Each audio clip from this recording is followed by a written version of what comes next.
Hello, fellow WECU members. My name is Guy Chigrasso, President and CEO of the Bellingham Regional Chamber of Commerce. And today I have the honor of chatting with President and CEO of WECU, Jennifer Kutcher, about all things WECU. So we're gonna have a little bit of behind the scenes look at what's going on with your financial institution. So Jennifer, thank you so much for being here today. Well, thank you so much for joining me and chatting with me. In this video, I'm going to ask Jennifer about this past year and what went well for Northwest Washington's favorite credit union.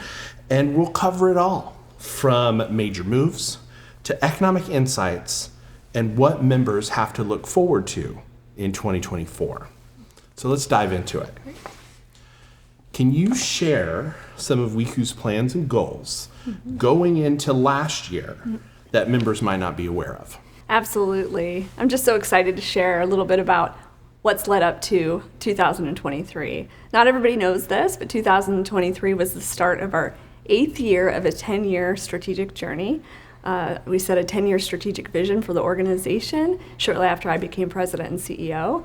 And we've been working hard towards that. And we've been so excited to see all of our employees' hard work and dedication pay off. And so, yes, 2023 was a big year. Yeah, so tell me a little bit about, let's say, year 1 through 7. What were some of the milestones and successes that led into that year 8? Yeah. Yes, it was really foundational. We took our 10-year plan and we broke it out into phases. And the first one really was what we call foundation building. And it had a lot to do with reevaluating who we are, how we hold on to our past and what makes us great, but also think about the future and how we need to change to remain relevant. And so that included a rebrand for our organization, which you might have seen in the community, a significant rebrand to make sure we were clearly articulating our promise to our members in our community. It also included reevaluating and updating pretty much all of our technology. What we found was the technology we had wasn't going to serve us into the future. It wasn't going to allow us to bring the products and services and the access that we knew our members needed to our membership. So we went through that process, and it was a journey, not only for our employees, but all of our membership as well. And so we're grateful for that. But it was necessary, absolutely necessary. And so in addition to that, we knew we needed to increase and improve how we did our member listening and engagement. So a lot of investment went into that. Making sure that we're, hearing from our membership of what they want. It's their credit union. We're a financial cooperative, so making sure we're listening and adjusting to that. Yeah, those milestones are really important and so great. So congratulations on that. And it's just so important to have that completeness, right? The strategic plan is always more than year 1 and year 10. Absolutely. Right? The years in the middle are really important. That's so exciting to hear all of those changes that you've been building to over the last 8 years. Rebrand, new tech. And I think for some people, there's this essence of growing, right? And a lot of what you mentioned is that growth. And so what's that balance between growing to serve even more members who need services and staying small enough to remain locally focused, personal, and fully centered around us as members? Excellent question. It's something that we talk a lot about because it's so very important to us. And we know that we need to grow responsibly to remain healthy. We want to be here for hundreds of years, and so that is key and important. But we want to grow carefully.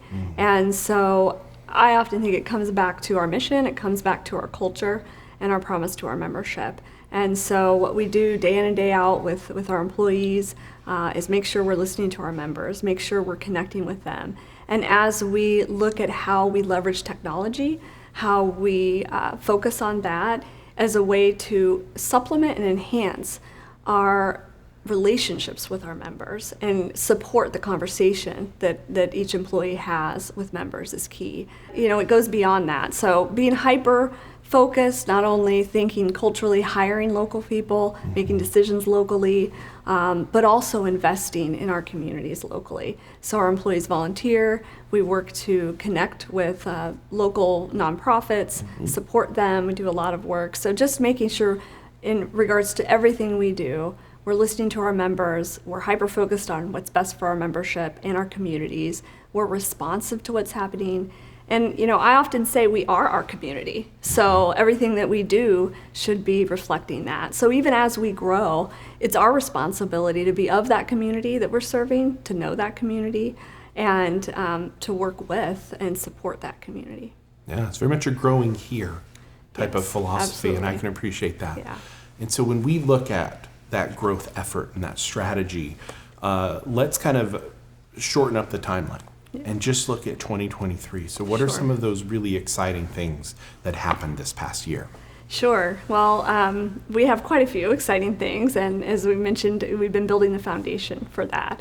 And so, first and foremost, in response to our members and thinking about their financial well-being, a lot of it had to do with new products and services that we thought could support them and give back more. And we always talk about creating products and services that deliver value for our members. That's key. So we were excited to roll out a new Visa card, our Lux Rewards card this year. Excited to be able to bring a new home equity line of credit that's a little different than you might see in the marketplace, where even though interest rates can fluctuate, you have that ability to lock in the rate even on your line of credit, which is pretty cool. As a financial cooperative and thinking about the health of our members and their financial well-being, we had to round out and improve our savings products to give back more to our membership. In addition to that, though, for the first time since we started in 1936, we opened a financial center outside of Whatcom County in Skagit County. We actually opened 2. And so that was pretty monumental for 2023 for WECU, in service to our members that live and work there, and other community members that can benefit from the products and services and the value and the service we provide. Yeah. So, let's talk a little bit more about that. Sure. So most of us, I think, know the historical reference to WECU, Yes. the name. So let's talk about Skagit. What's Yes. the story there? What's the story there? Well, again, I've been with the credit union for 25 years, and I often said there were a couple things that I would hear quite often over the years. One was, when might you be open on a Saturday? And the other one was, when are you going to open a branch in Skagit? And so one of the things, again, our brand promise and our promise to our membership is to listen and respond. And so we were listening, and we recognize we have quite a few members in Skagit. Yeah. And so part of it is just making sure we're responsive. We recognize there's more that we could give and do and provide to those members in those locations. Mm-hmm. So that's where we thought, let's do this. Let's go ahead and go down there in Mount Vernon. We opened one in April, Mount Vernon, and we opened a branch last month in Sedro-Woolley.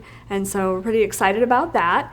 But we did take it also as an opportunity to leverage this technology and the investment we've made, create a new look and feel and experience within the branches as well. And so all those things we're going to be learning from, and we're also going to be applying over time back here in Whatcom County. Again, while we listen, learn, and understand, because we want to make sure it works for our membership and that we're responsive to how they want to be served and how we can best serve them.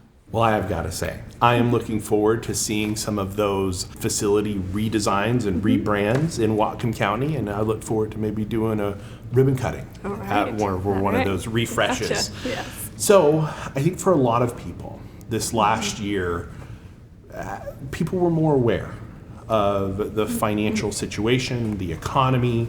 And so let's jump into some of the challenges and some of the hot topics of this past year. Bank failures, high interest rates, uncertainty of the economy. How has WECU navigated the storm? Yes. Oh, yeah, no, that's top of mind for all of us. As we all know, life can throw us all sorts of unexpected challenges. And so one of the things I'm so proud of is how our leadership team and our staff pull together to support our members through any challenge that we face. And so in 2023, certainly in regards to bank failures, the interest rate environment, those are all things, of course, we stay on top of.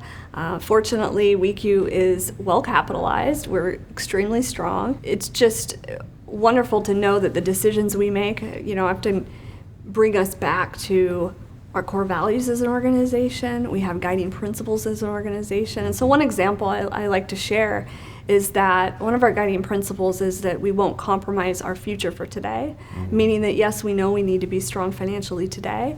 However, sometimes things come and you can't always make decisions for what's best for you today if it'll compromise your future. We work really hard to scenario plan, to think of anything and everything, and to adjust as we need to. And so I'm just really proud of our credit union. We were recognized by GLAC Consulting as the healthiest credit union in Washington State last year, and by S&P Global Intelligence, we were also ranked 19th out of 4,000 credit unions as healthiest credit unions in the nation. So, as I spoke earlier, it's so important for WECU to remain strong, but we also have to continue to invest in our organization and move forward. So those are some exciting awards and recognition, and coming, at the time when other banks were failing. And again, hopefully speaks volumes to the care that our employees take in managing our credit union. Absolutely. Number 1 in the state, number 19 in the nation. That's pretty impressive. So congratulations. Thank you. You as a brand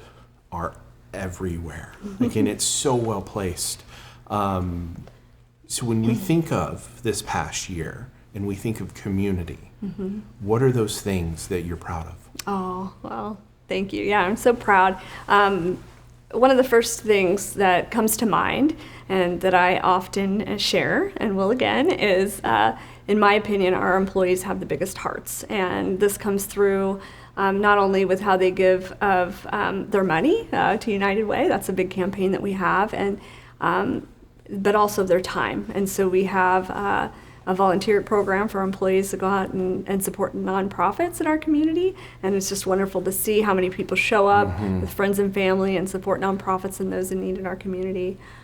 We also give quite a bit in scholarships, in donations to nonprofits, and this last year we gave $400,000, and so that's pretty significant. We have our Education First Grant program that also gives back and supports those nonprofit programs in our community to support education. So those are just a few things, but you'll see us everywhere. Go through the whole list. No, and just really proud again, and thankful. And of course, we couldn't do any of that without our members and without our members' support and without their faith and trust in us in using our products and services and supporting us in these endeavors. So yeah. So speaking to that, trust. Yes. Right? And the products and services and community and all of it.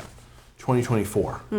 Yes, Tell me what's next. What's next? Well, we're continuing on our journey. I mentioned earlier we were in year 8 of our 10-year journey, so now we're entering year 9, and so we're going to continue to build on what we've been doing, reevaluating based on member feedback, how we can continue to improve the member experience, whether it's in person, whether it's digitally, and we're also going to be looking at improving loan products. What more can we do to give back? We're also looking at, what are those next steps regarding continued, whether it's expansion and growth, but again, do it carefully, because we all know there's still a lot of uncertainty. Yep. And so that's the other thing, is we want to make sure we go carefully. And so more, I'd say, of the same in regards to investing in our organization and investing in the products and services delivery channels, and there'll be more to come. So wonderful. I just want to take a quick second to say thank you to our membership. WECU would not exist without you, and I appreciate all that you do for our financial cooperative, and I congratulate you on all of WECU's success as well. So thank you for your trust in us, and we look forward to serving you in 2024. Thank you so much, Jennifer, for your time today, and thank you for your leadership. And thank you, fellow WECU member, for taking the few minutes to take a look at this video, learn more about your credit union and all the great things that they're doing for you and with you and to benefit our community. So have a wonderful day. Thank you.